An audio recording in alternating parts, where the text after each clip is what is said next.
गुरुर्ब्रह्मा गुरुर्विष्णु गुरुर्देवो महेश्वरा गुरुर्साक्षात् परं ब्रह्म तस्मै श्री गुरुवे नमः। तस्मै श्री गुरुवे नमः। नारायणं नमस्कृत्य नरं चैव नरोत्तमं देवीं सरस्वतीं व्यासं ततो जयमुदीरये। वक्रतुंड महाकाय सूर्यकोटि संप्रभा निर्विघ्नं कुरु मे देव सर्वकार्येषु सर्वदा। अतुलितबलधामं हेमशैलाभदेहं धनुज्वनं कृशानं ज्ञानिनां ग्रगण्यं सकलगुणनिधानं वानराणामधीशं रघुपतिप्रियभक्तं वातजातं नमामि। हरे कृष्णा कृष्ण कृष्ण हरे हरे, हरे राम राम राम हरे हरे। श्री राधा मेरी स्वामिनी, मैं राधा जी को दास। जन्म जन्म मोहे दीजियो श्री वृंदावन वास। जन्म जन्म मोहे दीजियो श्री वृंदावन वास। सब द्वारन को छोड़ के आई आप जी के द्वार। हे वृषभानु की लाडली, जरा मेरी ओर निहार, जरा मेरी ओर निहार। श्री कृष्ण गोविंद हरे मुरारी, हे नाथ नारायण वासुदेवा। श्री कृष्ण गोविंद हरे मुरारी, हे नाथ नारायण वासुदेवा। हे नाथ नारायण वासुदेवा, हे नाथ नारायण वासुदेवा। श्री कृष्ण गोविंद हरे मुरारी, हे नाथ नारायण वासुदेवा। भजो निताई गौर राधे श्याम, भजो हरे कृष्णा हरे राम। भजो निताई गौर राधे श्याम, भजो हरे कृष्णा हरे राम। भजो निताई गौर, भजो निताई गौर, भजो निताई गौर राधे श्याम। भजो निताई गौर राधे श्याम, भजो हरे कृष्णा हरे राम। भजो हरे कृष्णा हरे राम, भजो हरे कृष्णा हरे राम। सभी प्रभु प्रेमियों को मुझ कृष्ण प्रिया किशोरी दासी की ओर से वृंदावन से राधे राधे, राधे राधे, प्रणाम वंदन। बोलिए राधा रानी सरकार की जय, वृंदावन धाम की जय, सद्गुरुदेव महाराज की जय, बांके बिहारी लाल की जय, राधा वल्लभ लाल की जय, राधा रमण लाल की जय, चराचर में बसने वाले परमात्मा की जय, दिव्य कार्तिक मास की जय, प्रभु प्रेम देने वाले मास की जय। जय जय श्री राधे, जय जय श्री राधे, जय जय श्री राधे निताई गौर हरि बोल। समय समय बलवान, मानुष नहीं बलवान। समय समय पहचानिए समा बड़ा बलवान। काबिल अर्जुन लूटिया वही धनुष वही बाण। मनुज कछु ना कर सके प्रभु इच्छा बलवान। और भीलन ले गए गोपियां वही धनुष वही बाण। देखो भैया, ये जो समय है ना, ये बड़ा ही बलवान है। समय के आगे किसी की नहीं चलती। जब समय सबक सिखाता है तब अर्जुन जैसे वीर भी भीलों से हार जाते हैं। समय बड़ा बलवान है। कहाँ अर्जुन इतने बड़े योद्धा, एक दिन युधिष्ठिर जी बैठे हुए थे। एक घटना घटी। पास में भीम भी बैठे हैं। युधिष्ठिर जी ने कहा, कुछ दिनों से मुझे कुछ अच्छा नहीं लग रहा है। मुझको दर्पण में अपना ही प्रतिबिंब धुंधला नजर आता है।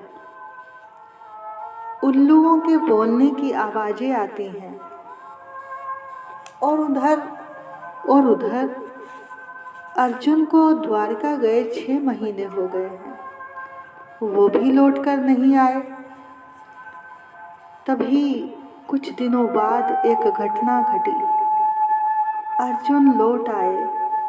देखा युधिष्ठिर जी ने अर्जुन के केश बिखरे हुए हैं, वस्त्र फटे हुए हैं,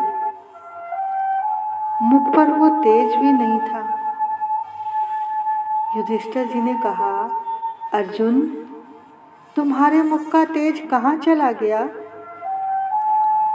अर्जुन ने रोते रोते कहा, दादा, हमारे प्रभु हमें छोड़कर अपने धाम चले गए हैं और प्रभु के जाते ही मेरा तेज भी चला गया।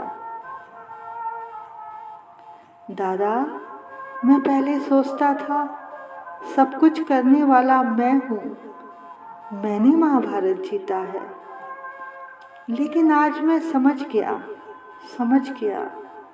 सब कुछ करने वाले तो मेरे प्रभु थे, मेरा तो केवल नाम था। दादा, भगवान की आज्ञा से मैं उनकी पत्नियों को लेकर आ रहा था। जानते हो रास्ते में क्या हुआ?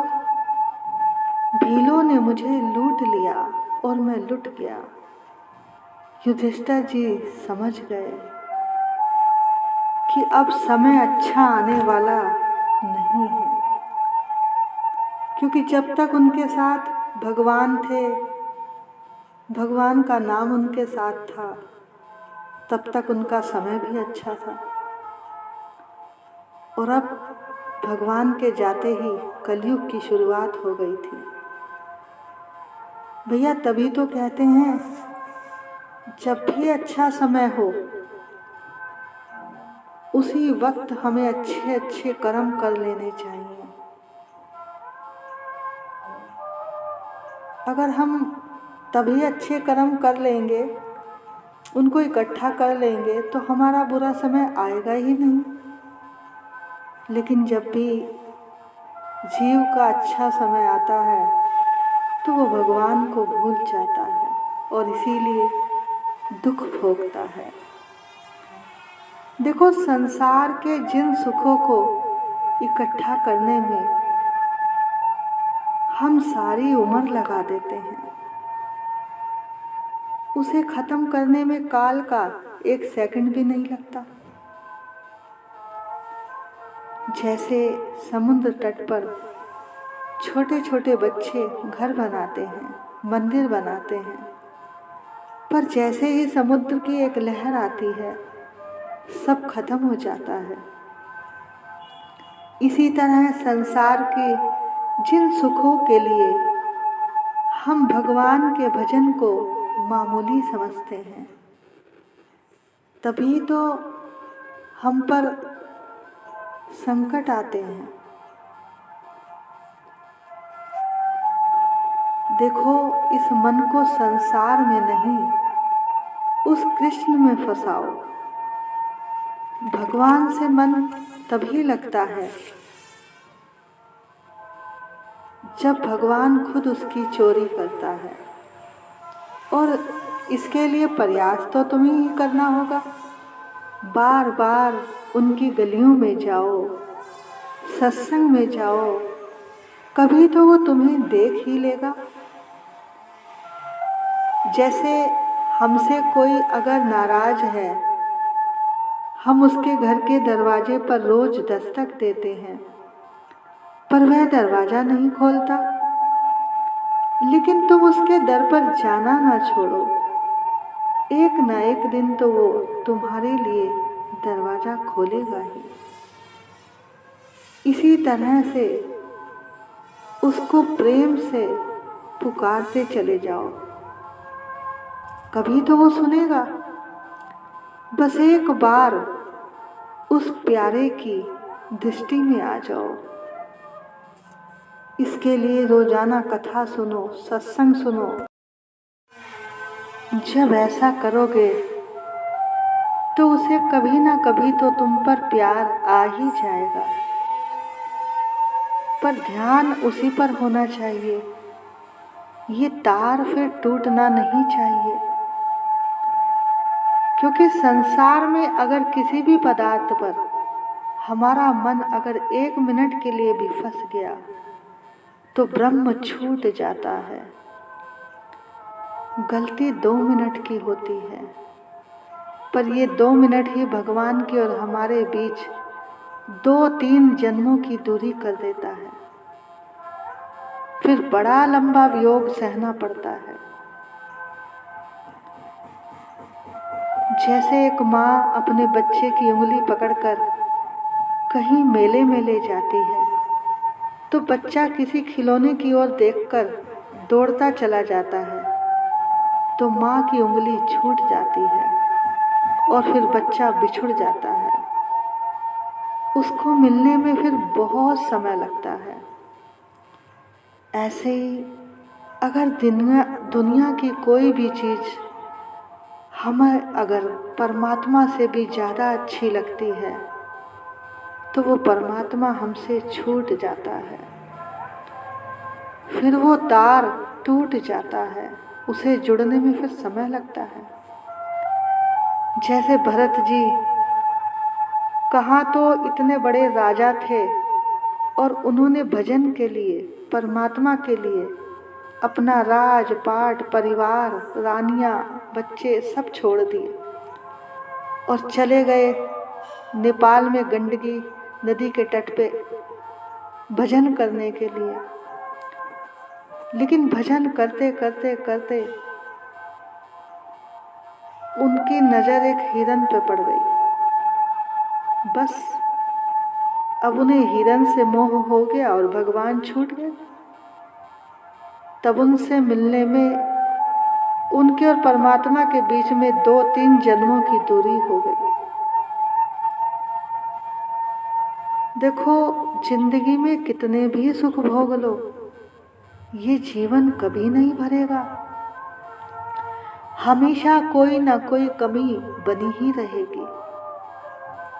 लेकिन जीवन में अगर भगवान आ गए तो जीवन भर जाएगा, क्योंकि एक ही तो दिल है, या तो खुदा से भर लो या यार से। याद रखना, जीवन जब भी भरेगा तो परमात्मा से ही भरेगा, क्योंकि वो ही पूर्ण है। सभी अनंत के प्यासे हैं, उस विराट के प्यासे हैं। जब तक उससे मिलन नहीं होगा हम यूं ही भटकते रहेंगे। इसलिए समय बहुत कम है। अगर चाहना है तो उसी को चाहो, पाना है तो उसी को पाओ। फिर न सिमटेगी ये जिंदगी, फिर न सिमटेगी ये जिंदगी, ये बिखर जाएगी। ये जुल्फ नहीं है प्यारे जो फिर से संवर जाएगी। आज से ही, अभी से ही थाम लो दामन मेरे प्यारे कन्हैया का, तो ये जिंदगी तेरी खुशियों से गुजर जाएगी। क्योंकि भैया की दम दा भरोसा यार, दम आवे ना आवे, की दम दा भरोसा यार, दम आवे ना आवे। आराधा आराधा नाम उच्चार,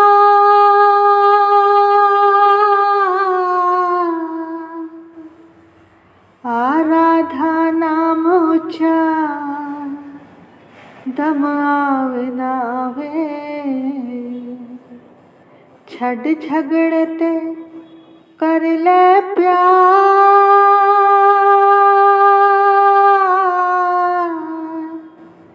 छड़ झगड़ते कर ले प्यार, दम आवे ना आवे।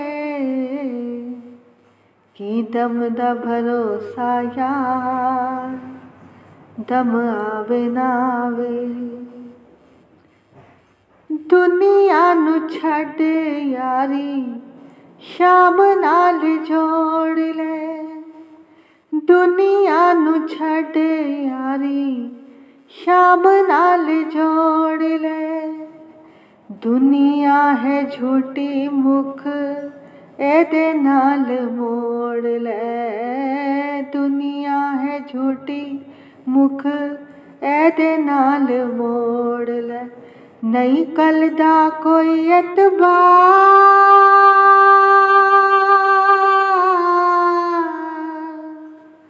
नहीं कल दा कोई एतबार, दम आवे ना आवे।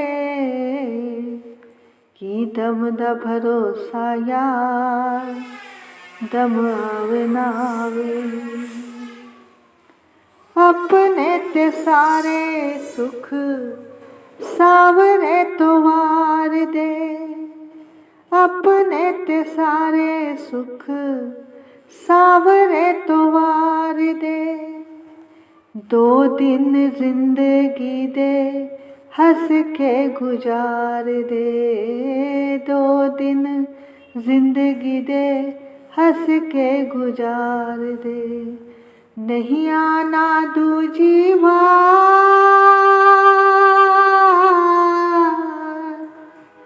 नहीं आना दूजी बार, दम आवे ना आवे। की दम दा भरोसा यार, दम आवे ना आवे। दुनिया ते देंदी नहीं हो किसे दा भी साथ वे, छोटी जई गल नाल छड़ देंदी साथ वे, छोटी जई गल नाल छड़ देंदी साथ वे। जोड़ इस नाल मंदे तार, जोड़ इस नाल मंदे तार, दम आवे ना आवे। की दम दा भरोसा यार, दम आवे ना आवे। देख सोनी जोड़ी नूए दिल नहीं ओ रजदा, देख मोनी जोड़ी नूए दिल नहीं ओ रजदा। ऐसा सोना रूप सईयो किते नहीं हो लभदा, ऐसा सोना रूप सईयो किते नहीं हो लभदा। आजा तन मन दइए वार, आजा तन मन दइए वार, दम आवे ना आवे कि दम दा भरोसा यार, दम आवे ना आवे। आराधा आराधा नाम ऊंचा,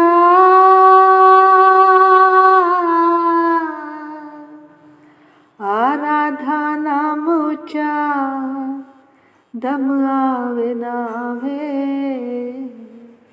कि दम दा भरोसा यार, दम आवे ना आवे। आइए अब आज की कार्तिक मास की कहानी की ओर चलते हैं। एक गांव में एक गरीब ब्राह्मण रहता था। वह हर रोज पाठ पूजा और कार्तिक स्नान भी करता था और प्रतिदिन पीपल को भी सींचता था। एक दिन उसकी पूजा से प्रसन्न होकर महालक्ष्मी पीपल में से निकलकर एक लड़की का रूप धारण करके आई और ब्राह्मण से बोली, पिताजी, मैं आपकी कन्या हूँ, मुझे घर ले चलो। ब्राह्मण की पहले ही 6 कन्या थी। वो बिना कुछ बोले घर आ गया। अब जब भी वह पूजा करता पीपल की, वो लड़की रोज पीपल में से निकलकर कहती, पिताजी, मैं आपकी बेटी हूँ, मुझे घर ले चलो। अब इस बात से ब्राह्मण बहुत ही चिंतित रहने लगा। एक दिन ब्राह्मणी ने पूछा कि आप इतने कमजोर क्यों होते जा रहे हो? आपको क्या चिंता है? तब ब्राह्मण ने पीपल वाली लड़की की सारी बात बताई। तब ब्राह्मणी बोली, अरे, जहाँ हमारी 6 लड़कियां हैं, वह 7वीं भी रह लेगी। ले आओ आप उसे, और वो भी तो अपना भाग ही लेकर आएगी। कोई बात नहीं, आप उसे ले आए। अगले दिन वो लड़की पीपल में से निकली और कहने लगी, पिताजी, मुझे घर ले चलो। अब ब्राह्मण उसे घर ले आया। जैसे ही वो लड़की घर आई, ब्राह्मण के दिन बदलने शुरू हो गए। उन्हें भिक्षा में भी ज़्यादा अनाज मिलने लगा। जब ब्राह्मणी खाना बनाने लगी तो लड़की ने कहा, माँ, आज खाना मैं बनाऊंगी। माँ ने कहा, अभी तो छोटी है, पर वह नहीं मानी।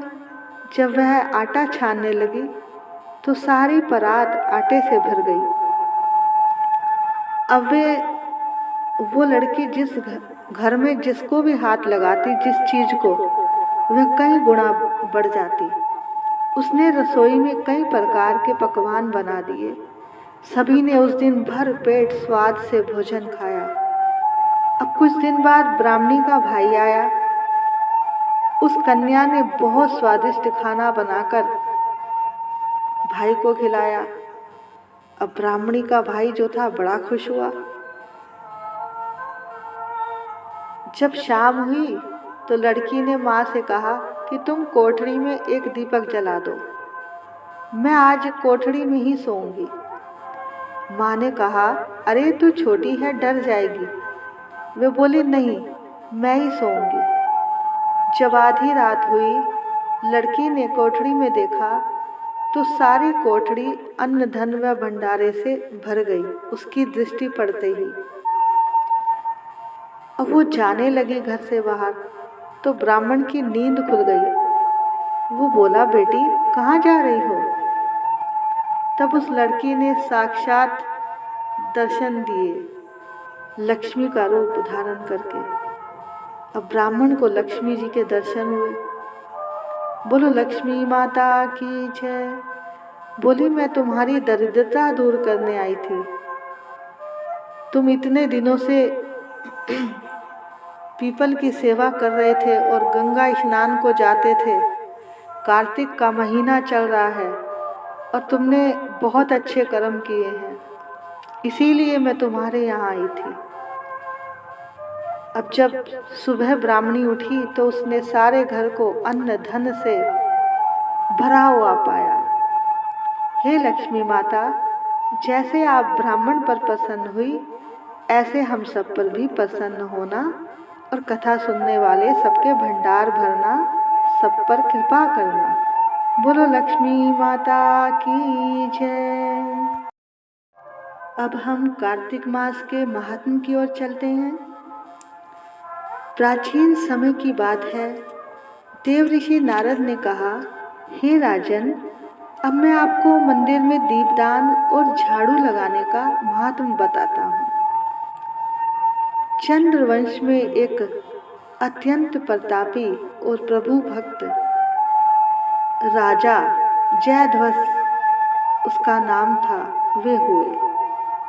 वो राजा हर दिन मंदिर में जाकर झाड़ू लगाता और दीपदान करता। एक दिन उनके यहाँ विधिहोत्र नामक पुरोहित स्वयं राजा को ये कार्य करते देखकर आश्चर्य से पूछने लगे कि तुम इतने बड़े राजा होकर, हे राजन, तुम ये सब क्या कर रहे हो? भगवान को प्रसन्न करने के तो और भी साधन हैं, फिर मंदिर में स्वयं ही झाड़ू सेवा करना और दीपदान, ये क्या रहस्य है? तब राजा ने दोनों हाथ जोड़कर बड़े विनम्र भाव से कहा कि उस संबंध में मेरे पूर्व जन्म का एक इतिहास है, जो भगवत कृपा से मुझे इस जन्म में भी याद है। अगर आपका आदेश हो तो मैं आपको सुनाऊं। तो पुरोहित जी ने कहा कि बिल्कुल सुनाइए। एक ब्राह्मण था, वो विद्वान होते हुए भी दुष्ट कर्मों में लीन रहता था। उसके खोटे कर्मों के कारण उसके बंधु बांधवों ने उसका त्याग कर दिया था। एक दिन वो भूख प्यास से अति दुखित होकर नर्मदा नदी के तट पर जा पहुंचा और वहां पर उसने अपने प्राण त्याग दिए। उसकी स्त्री भी व्यभिचारिणी थी, इसलिए घर वालों ने उसे भी निकाल दिया था। उसी के गर्भ से राजा बोला, मैं पापी उत्पन्न हुआ। दूसरों की स्त्रियों और धन के लिए मैंने बहुत सी हत्याएं की। एक रात को किसी दूसरी स्त्री से भोग के लिए मैं एक मंदिर में गया। वहां मैंने जगह को झाड़ पोंछ कर बैठ गया और मंदिर में दीपक जलाया।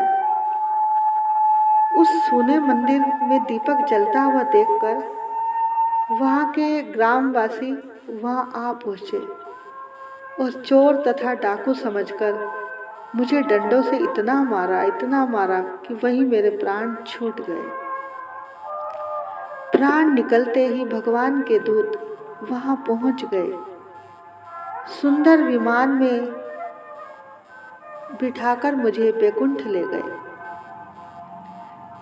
कार्तिक के महीने में दीप जलाने का मुझे इतना फल मिला कि स्वर्ग में सुख भोगने के बाद अब मुझे चंद्रवंश में जन्म मिला है और मैं राजा बना हूँ।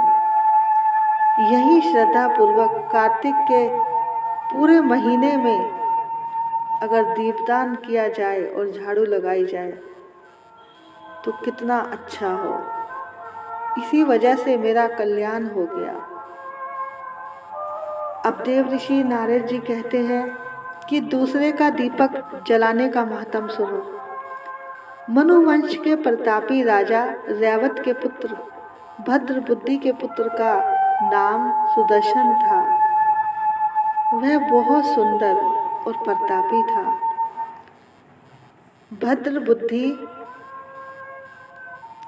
की राजधानी नर्मदा के तट के समीप महेंद्र पर्वत पर स्थित थी। एक बार शिकार खेलने के लिए सुदर्शन वन में गया। घूमते घूमते नदी के पार उसने एक सुंदर कन्या को देखा। वो अपने साथियों को वहीं पर छोड़कर घोड़े पर सवार होकर नदी के उस पार जा पहुंचा। उस कन्या को देखकर सुदर्शन मोहित हो गया। तब उस कन्या ने उसका पता पूछा। उसने कन्या से उसका पता पूछा तो उसने बताया कि वह गोड़ राजा की पुत्री है और उसका नाम मदनालसा है। उसकी सखियों के साथ क्रीड़ा करने वह आई थी। अब उन दोनों ने गंधर्व विधि से अपना विवाह कर लिया और कुछ समय नर्मदा नदी के तट पर विहार करते रहे और फिर दोनों अपने घर जाकर बड़े आनंद से रहने लगे। उस समय राजभद्र बुद्धि ने अपना राज सुदर्शन को सौंपकर खुद वो वन में चला गया। सुदर्शन राजा बनने के बाद बड़े ध्यान से राजपाट संभालने लगे। रानी मदालसा हमेशा अपने पति से भगवान की पूजा करने को कहती थी। इस प्रकार वो दोनों भगवान के सच्चे भक्त बन गए। रानी की प्रेरणा से सुदर्शन ने भगवान का एक सोने का मंदिर बनवाया। दोनों उस मंदिर में सच्चे मन से पूजा करते और दीपदान किया करते थे। एक दिन रानी मंदिर में दीपक जला रही थी तो राजा ने उसे बुला लिया।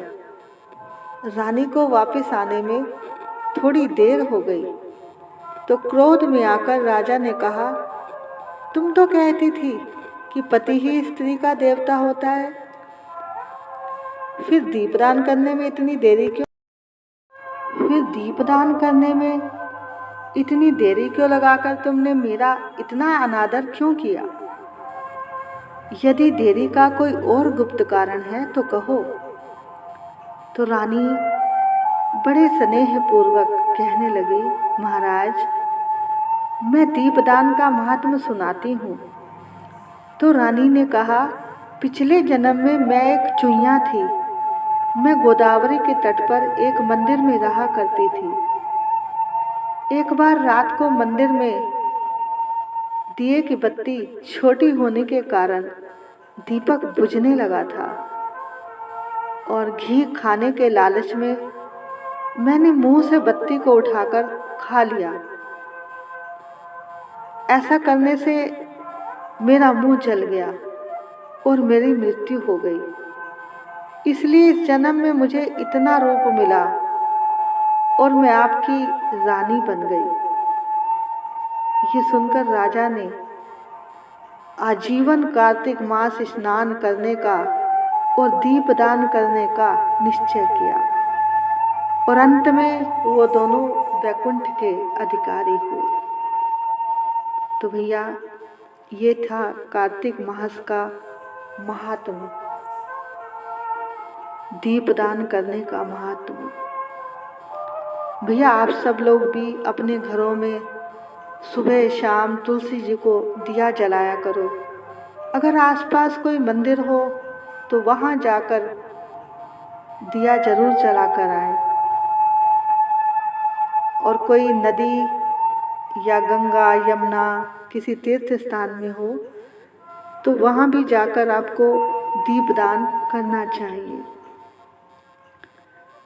दीपदान का बड़ा ही महत्व है इस महीने में। ये कार्तिक का महीना जो है ना, बड़ा ही शुभ है, बड़ा ही दिव्य है। इस महीने में तो समझो कृपा की बरसात ही बरसात हो रही है। बस आप सब लोग इसमें भीगने के लिए तैयार रहिए। भीगते जाइए और आनंद लेते जाइए। तो भैया, आज की कथा को हम यहीं पर विश्राम देते हैं। आगे की कथा कल होगी। तेरी अदाओं पे वारी मेरे बांके बिहारी, तेरी अदाओं पे वारी मेरे बांके बिहारी, बांके बिहारी मेरे छैले बिहारी, बांके बिहारी मेरे छैल बिहारी, तेरी अदाओं पे वारी, मेरे बांके बिहारी।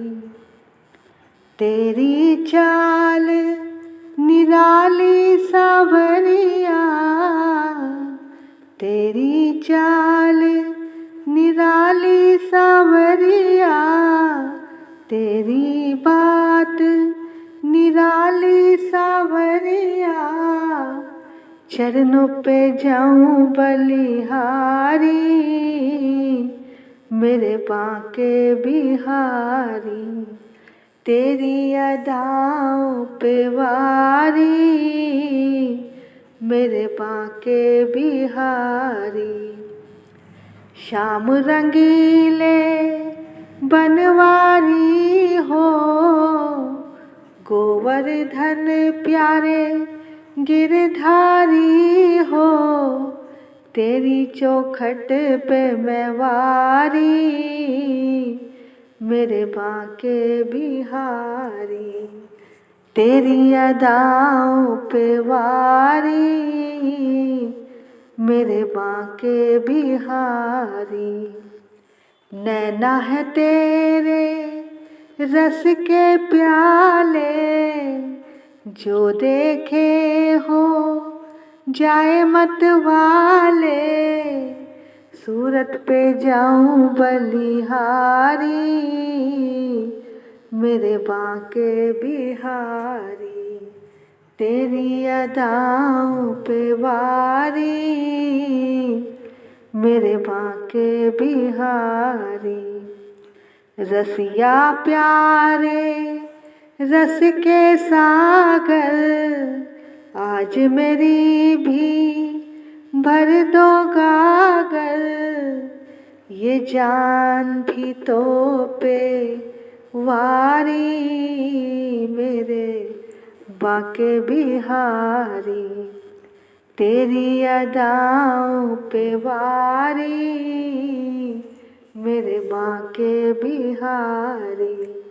बांके बिहारी मेरे छैल बिहारी, बांके बिहारी मेरे छैल बिहारी, तेरी अदाओं पे वारी, मेरे बांके बिहारी।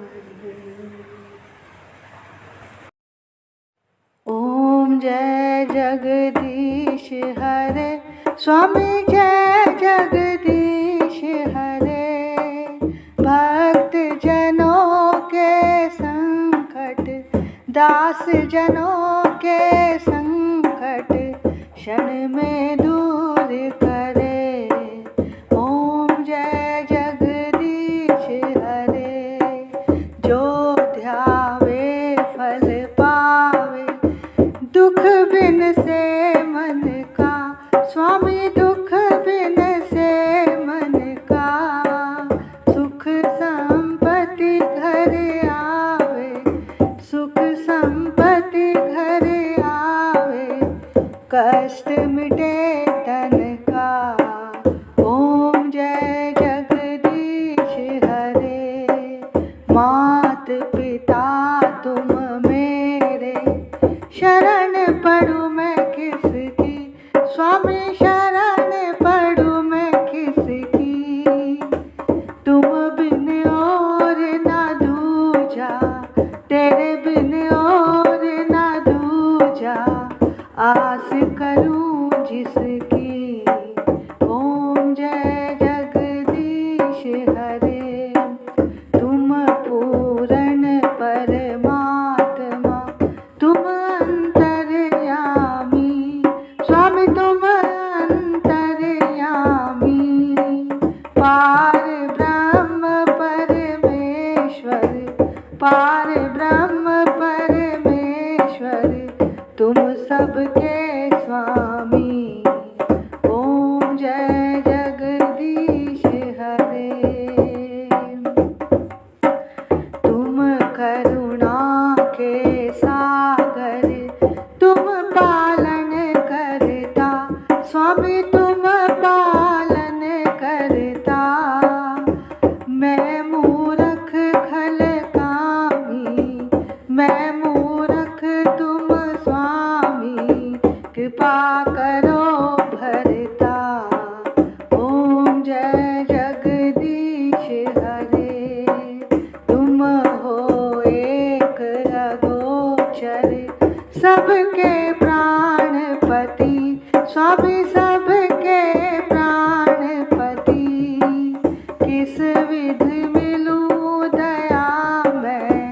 तुमको मैं घूमती।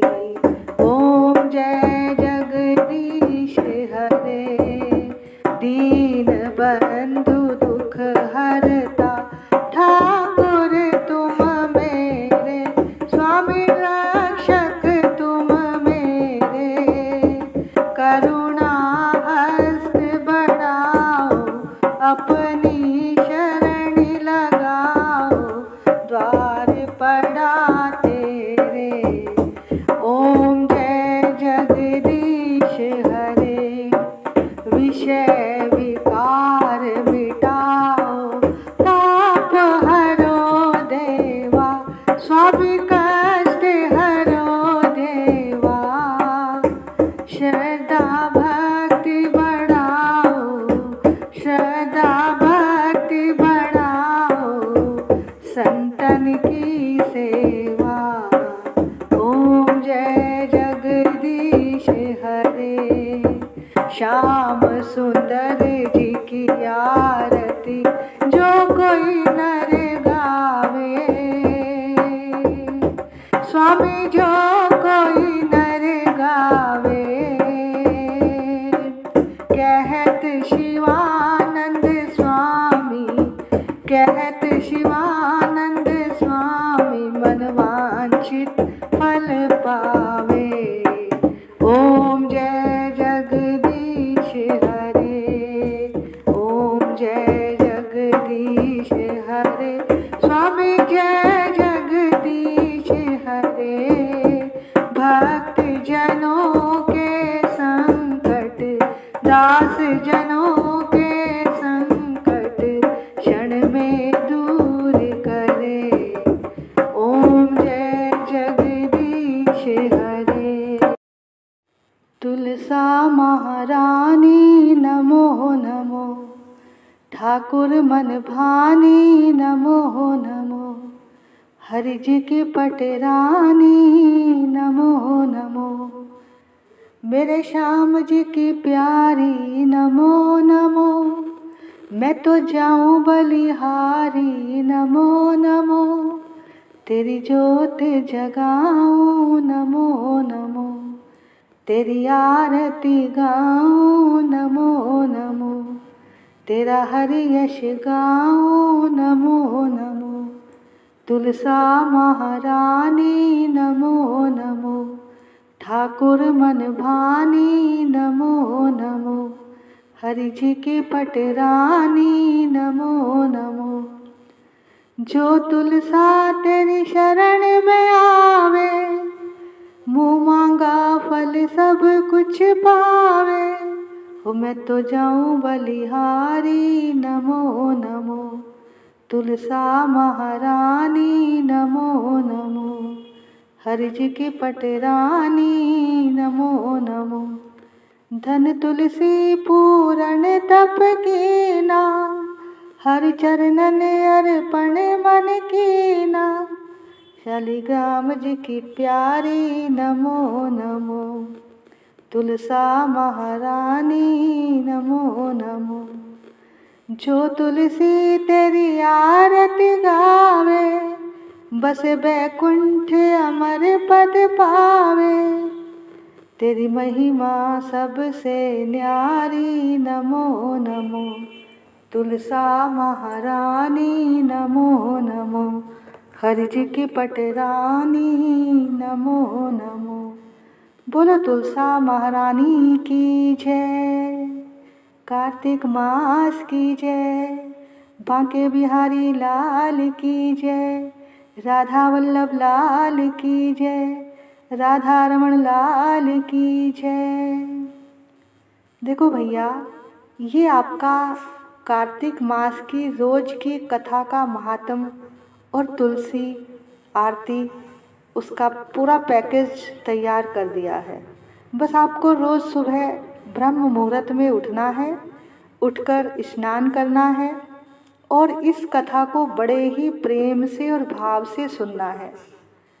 इसके बाद तुलसी जी की पूजा और आरती करनी है। और जैसा कि यहाँ कथा के बाद सब कुछ दे रखा है आपकी सुविधा के लिए, और बस आपने करना क्या है, आपका क्या व्रत और नियम है। आप बस प्रेम से इस कथा को सुनना, बैठकर आराम से सुबह ब्रह्म मुहूर्त में, और उसके बाद अपनी आरती की थाली सजाकर बैठना। और जब इसमें आरती बोली जाए तो आप भी पहले ठाकुर जी की आरती करना और उसके बाद तुलसी जी की पूजा और आरती करना। इससे आपकी सारी पूजा पूर्ण हो जाएगी। जय जय श्री राधे, जय जय श्री राधे, जय जय श्री राधे, निताई गौर हरि बोल। राधे राधे, राधे राधे, राधे राधे।